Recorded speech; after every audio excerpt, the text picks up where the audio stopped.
So overall, my thoughts on Solo are very positive. But at the same time, it's like not really a movie we needed. And this is kind of a common criticism of it is like, oh, the who asked for a Han Solo, and a lot of I feel like this criticism is kind of dumb because it's not about who asks for it; it's about whether there's a story there. And for example, like this is a story I really want to see is like I don't really want to see it in like a TV show or a movie. I think that might be a bit overkill, but I do want to see the story of Dexter Jetster from episode 2, the guy who is like the cook from the restaurant who met with Obi-Wan. Like he's got an interesting backstory. He what do you call it? He is friends with the Jedi, like close friends with a Jedi, and the Jedi goes to him for advice about a toxic dart. Um that's that has a lot of implications in it about his backstory and what he could have done in the past. So to me, that story is super interesting, but yet who would ask for a Dexter Jetster story? So it's not really about who asked for it. It's about was the story needed. And in Solo's case, I don't really think it was. There's a lot of cool moments in this movie. There's a lot of awesome action scenes and cool stuff, and it does set up a lot of awesome stuff, potential for like sequels and TV series spinning off. But I feel like this movie wasn't one we particularly needed. I do like it a lot more than most people. I think there's just a ton of cool stuff in it. The music, first I want to point out the music is really good. I say that pretty much all the time, but that's because pretty much all Star Wars music is just super good. Like John Williams, of course, all 9 movies. Yeah, he just did the original 9 movies. I'm pretty sure. He did a great job with that. But also, I think it's Michael Giacchino or something. I don't know how to pronounce it, or even if that's the right name. But whoever did Rogue One also did a good job. That score is pretty nice. Um, Things that I really like about that one are like it's so hard to remember the names because they don't. I don't know. The score is good. Then there's obviously Solo. I like that one. I like John Powell and most of the things he does. How to Train Your Dragon is awesome. Specifically talking about the score, although the movie itself is good. Um, but yeah, John Powell is always good. Then you have Kevin Kiner with the Clone Wars and Rebels, and that's also really good. I mean, that one is like I haven't listened to it as much because there's just so much of it. It's like a 4-season TV show with 20 episodes, 20 minutes each, and then there's a 7-season TV show with similar lengths. The last 2 seasons, I suppose, are not 20 episodes, but even with that, it's just so much music to go along with that. So I don't really know that much about the music. It could be possible that I'm just picking and choosing the best out of that, but I think it's probably good. And then there's The Mandalorian, which obviously has also awesome music.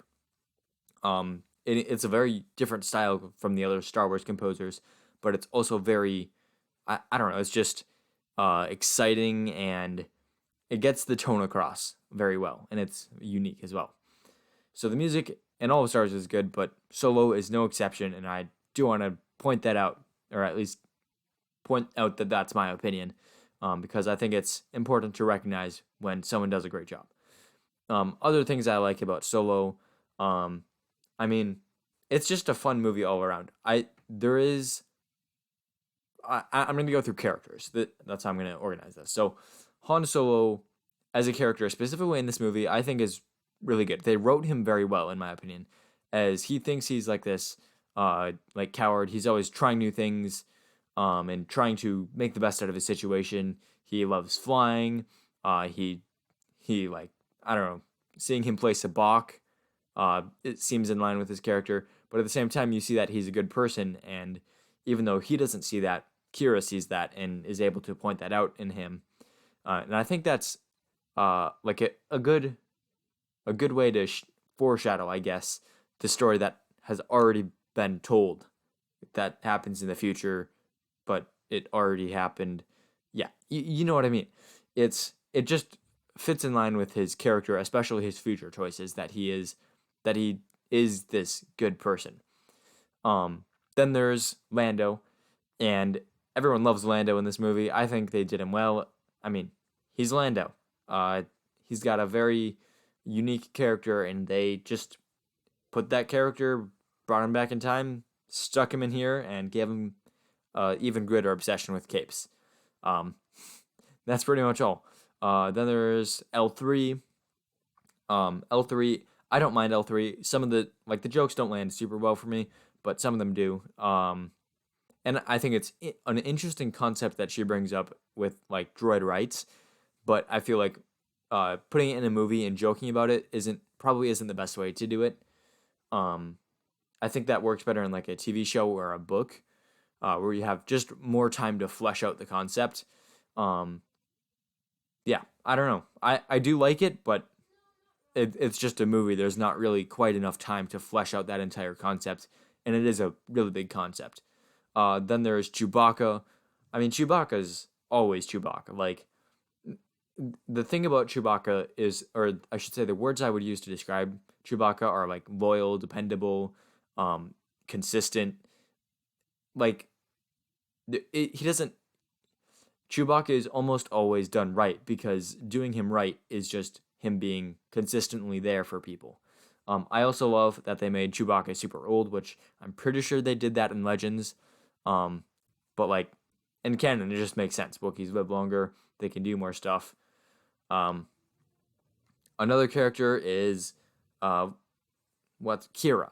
Qi'ra, like Han's early girlfriend or whatever it was, and I thought that was an interesting character. Um, like just someone who is willing to sacrifice, and fight for herself, basically.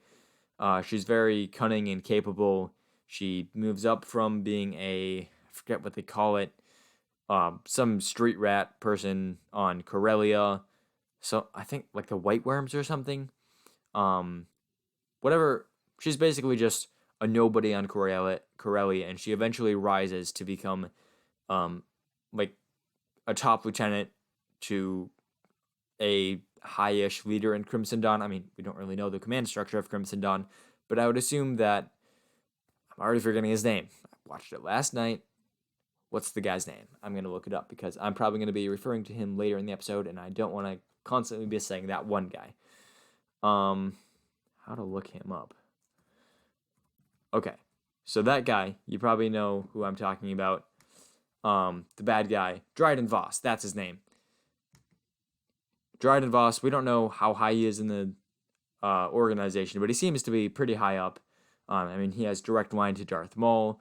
Darth Maul even knows who Qi'ra is, so that just kind of shows how high up she is, or at least how influential she is. Speaking of Dryden Voss, I thought he's another great character. I love like his menacing, I guess, professional, just the way he acts. Is very like it's cool to see like this cool mob boss who's like totally relaxed, and he like portrays himself as this kind of person, but there's some pretty obvious underlying meaning, and um I don't know, threats he's making to the people who fail him. So it's just cool to see Dryden Voss, just the way he talks, and his scars are kind of terrifying. Like it's not like I'm sitting there looking at my phone screen going, "Ah, he's got crazy scars." It's like, well, if I'm that character, I'm going to be terrified of this guy because he's got crazy scars. Um, Also, his blades are interesting. Uh, I don't know. They're just a cool weapon, I guess. Um, the shape is not something I would choose, but for his station, I would say knives wouldn't be too bad of a choice.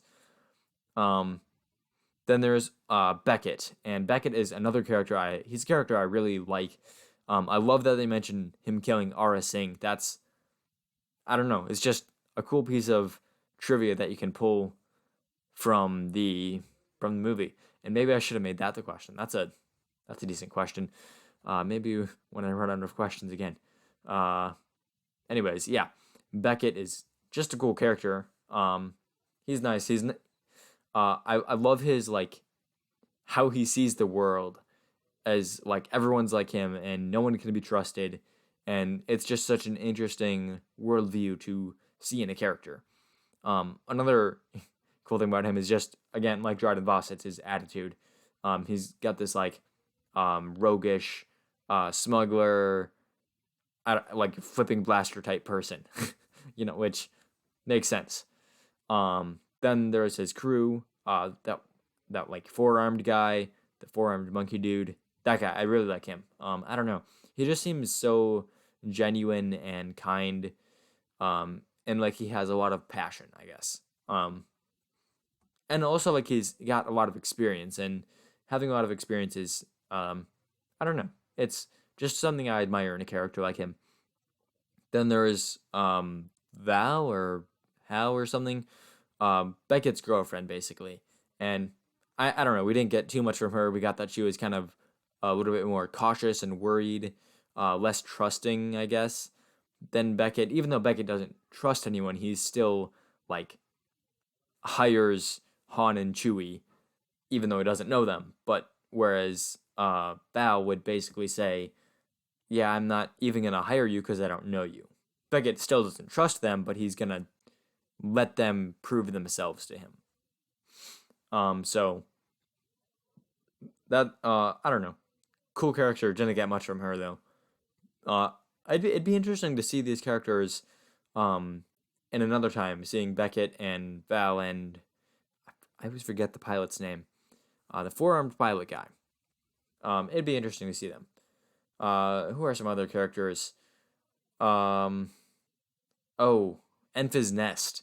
Enfys Nest is interesting. In quick theory time, Enfys Nest seems kind of young, and she does reference that her mother was Enfys Nest, and then she died, and Enfys Nest, the current Enfys Nest, took her place. And it's a theory. I don't know where I heard this. I didn't come up with it, but I heard it somewhere that Enfys Nest died when on the Snow Mountain planet with the train, when the coaxium container blew up, and Han like pulled away, but the Enfys Nest and her like speeder bike people, they didn't survive.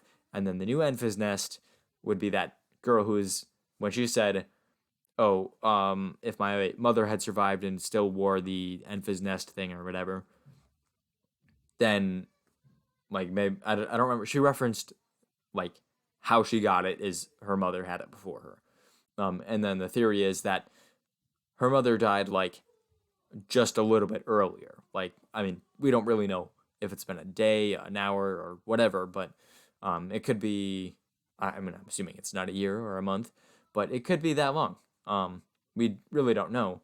But yeah, I don't. It's an interesting theory. I believe it, but it's like I wouldn't be upset if like some Disney person or some new piece of content was like, yeah, that's not true. This Enfys Nest has been dead for years. Um, but I don't know. Quick theory. It's nice. As for the what are they called? Are they just called Enfys Nest or whatever? Um, Whatever Marauder group Enfys Nest is from. I think it's cool that they support the resistance, and you see that Han is like offered a place in the resistance, and he like just doesn't get into it. Um, and also that there are people starting this rebellion, and Han is inadvertently helping them, even though he's like still never seen them before. Um, so that's most of the characters I've gone through. As for the plot, there is uh one problem I have with the plot, and that's pretty much that basically everything important that Han Solo references, or at least it kind of seems that way, like the Kessel Run, winning the Millennium Falcon, all that seems to happen in like this one movie. I mean, sure, it's not too much of a coincidence that a lot happens in a row, um, especially when you consider we don't know the time difference between when he won the Millennium Falcon and um, what do you call it? And the end of the previous end of the movie, like what the scene before. We don't know how long that is.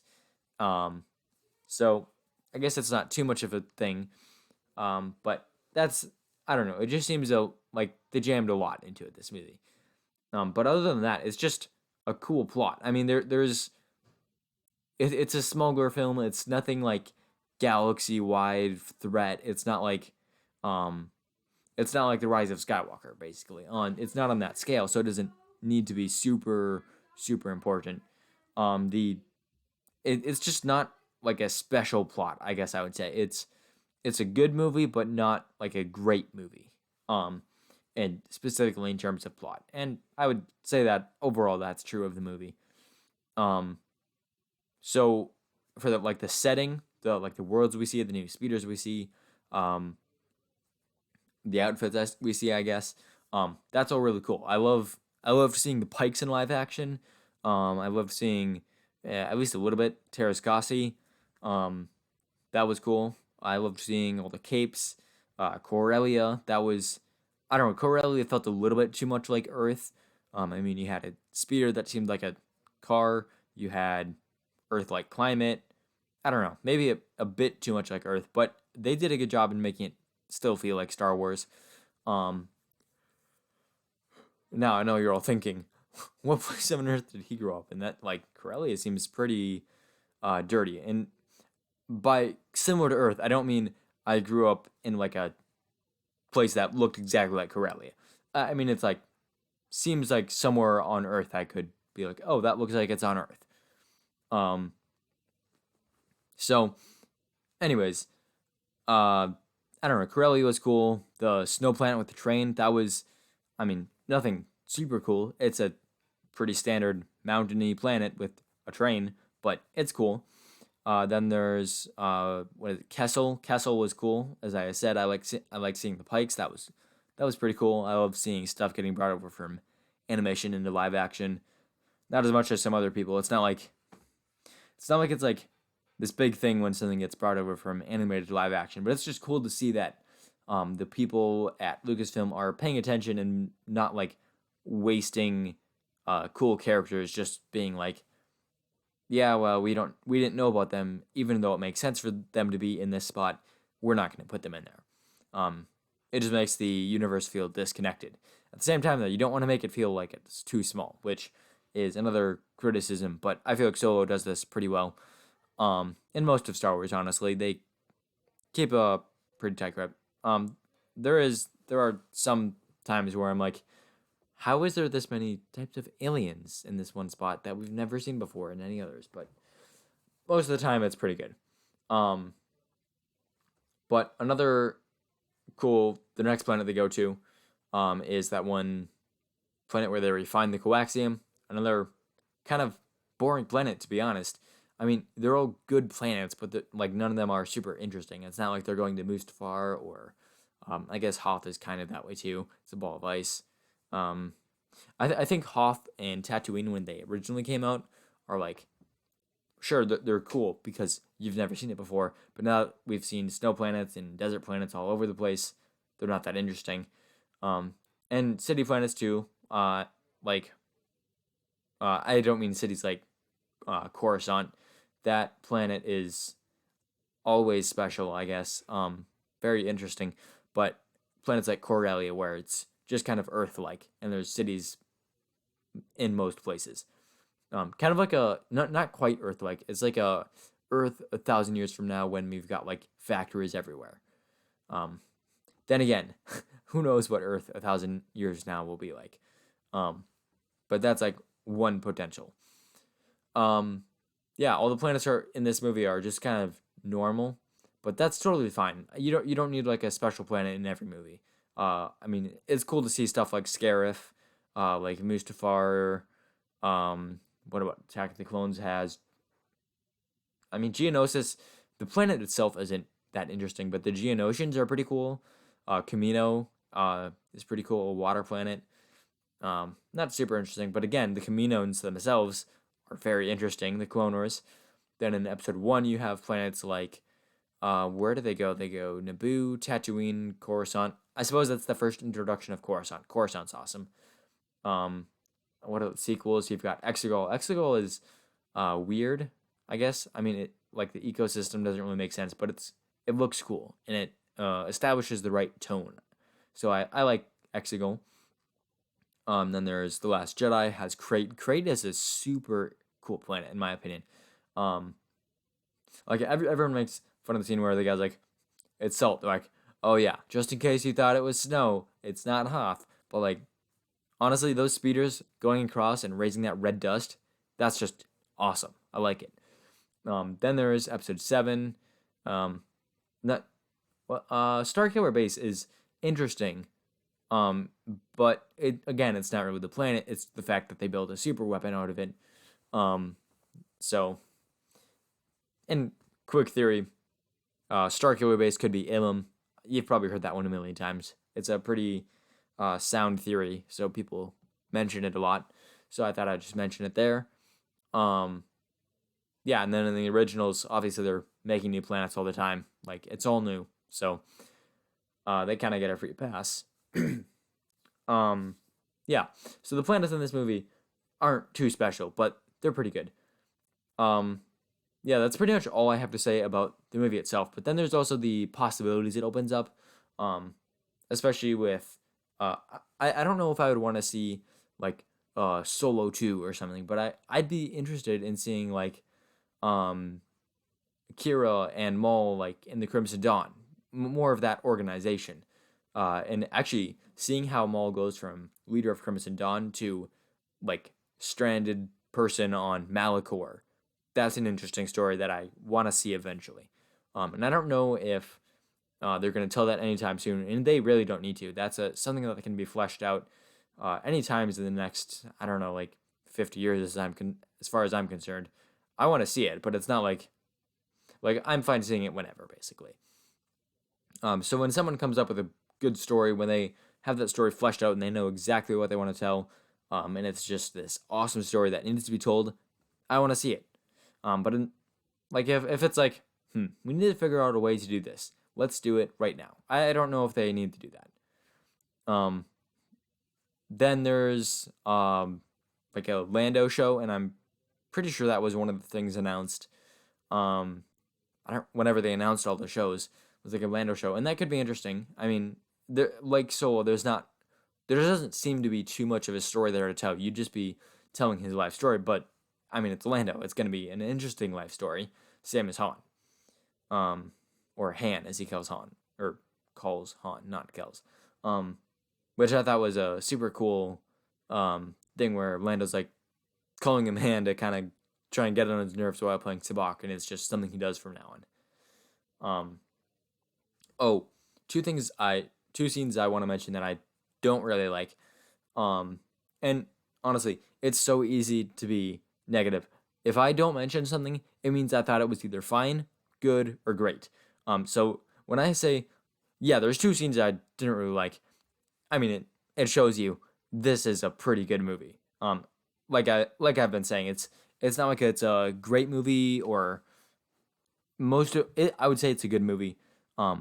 But just having only two bad scenes, it's not a bad movie by any means. So the one is how Han Solo gets his name, and basically, just to refresh your memory, he's standing in line. He's enlisting in the Imperial TIE Fighter, whatever it is. He wants to go into the Navy, and the guy's like, "Well, what's your name?" And he's like, "Han." And he's like, "Well, what's your last name? Who's your like people? Who is like tribe or whatever it is?" And he's like, "Well, I don't have any." And so the Imperial officer is like, "Well, I'll call you Han Solo because you're alone." Like he doesn't say because you're alone, but I'm just explaining the reason. I guess you probably know the reason. Why am I explaining this? But anyways, uh, he's like Han Solo, and Han just accepts it. I mean, Han Solo is a great name. I love how he doesn't have his name before, and he has to come up with one, and he gets a one. But I don't like that the Imperial officer gave it to him. A revision I would make if I were to like read the script beforehand, or just straight out make changes to the movie with like a, I don't know, magic movie changer, blah blah blah, the movie changer 3,000,002, because obviously that's how many they make. Anyways, instead of that, I would have the officer be like, well, I'll call you Han, and then generic name like, the obvious one is Han Doe, as in like John Doe, not Hondo like the pirate, like Han space last name is Doe. But I feel like first of all, Hondo just doesn't sound right for Han Solo because Hondo is already the pirate, Hondo Anaka. Good pirate, by the way. But the other problem is Doe is like a uh Earth thing. It's like not. It doesn't sound like Star Wars. And even on Earth, there's probably other cultures that I'm just not a part of that have a different, I don't know, generic name. So maybe they call him like, well, I'll call you Han Larson or something. I don't know, some Corellian type generic name. And Han Solo's like, you don't, no, call me Han Solo. That I think would be a better scene because it shows more of Han's personality. Um, and I don't know. I feel like leave your thoughts about that change in the comments, or yeah, in the comments or the chat, um, whatever it is. Um, and leave any revisions you would make. I mean, for some of you, I'm sure it's a lot because some people didn't like this movie. But any like minor changes or maybe specifically to the scene, really anything you want, really. I mean, it's um, not much I can do to stop you from commenting, and even if I could, I probably wouldn't. Um, but yeah, so any revisions you would make, feel free to leave those in the comments, especially concerning this scene. Another scene I don't really like is when he confronts what's her name? I forgot the name. It's like the weird fish thing that he confronts at the beginning. Um, the like the crime boss person that's like in the water, and he like takes this rock and he's like, "It's a thermal detonator now," and like no one believes him. Um, because he makes a clicking sound with his mouth. It's a bit awkward because it doesn't really sound like a thermal detonator. You can tell he's going, um, but I do like that he throws it out the window and it shines the light on and burns the person. That's cool. Um, but I don't know, the clicking. I just feel like it just wasn't a good plan.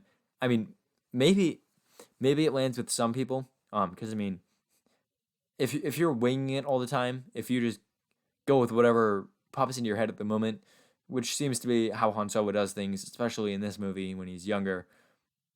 Maybe not every plan should be very good. Maybe you should do some awful thing like that once in a while. Um, but I mean, it didn't really land for me. It seemed a bit like quite a bit out there to me.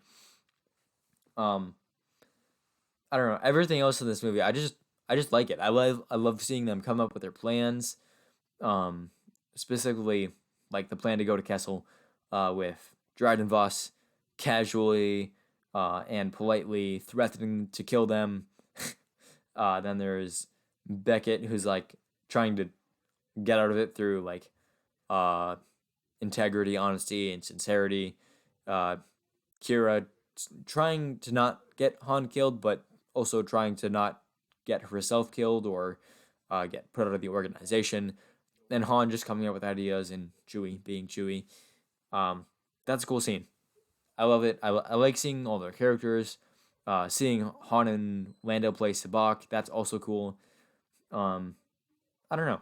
I just feel like they did a really good job with giving these characters a like a feeling where you would recognize them based on their personality. They did a good job at keeping the old characters, giving, or by old I mean characters we've seen before, giving them their personality that they had before, and kind of translating that to what a younger version would be like. But also giving all the new characters a personality of their own. One last thing that I just thought of that I want to mention that I didn't like, and I get why they did this, is Darth Maul, like, he stands up and he, like, ignites his lightsabers, and that's to show the audience, yeah, this is Darth Maul. It's not like some weird blue hologram guy. But I feel like that's a bit unnecessary. I mean, sure, maybe the casual fan wouldn't know who Darth Maul is, but if the casual fan, like, wouldn't really care that much. For everyone else, like, the casual fan is just gonna be confused when they see Darth Maul come back. For the people who know who Darth Maul is, they're probably gonna know he came back in the Clone Wars, and they're gonna get super excited because they know what he did in the Clone Wars, and like it's exciting. To the casual fan, it doesn't really matter that much, so you don't really need to like activate lightsabers. Which the biggest problem with it is it doesn't make sense for him to do that unless there was like some guy walked in and he needed to kill him. But like that didn't seem to be the case. It looked like he just ignited it to look cool or something, and that comes across as awkward, at least to me. If I mean, if you, it's not too much of a problem. Most of these things are like minor tweaks or just not interesting of a story. But yeah, anyways, so my overall thoughts on this are, it has a lot of fun scenes. It's got a lot of, it's a movie that makes me smile. But in the end, it's just not really, um, like that interesting of a plot. The characters are cool, but they're not like my favorite types of characters. I prefer Jedi personally, although I know a big part of Star Wars is like the scoundrels and stuff. Um, but yeah, it's just not a super interesting movie to me, but I did really enjoy it, even though it's not the most interesting idea.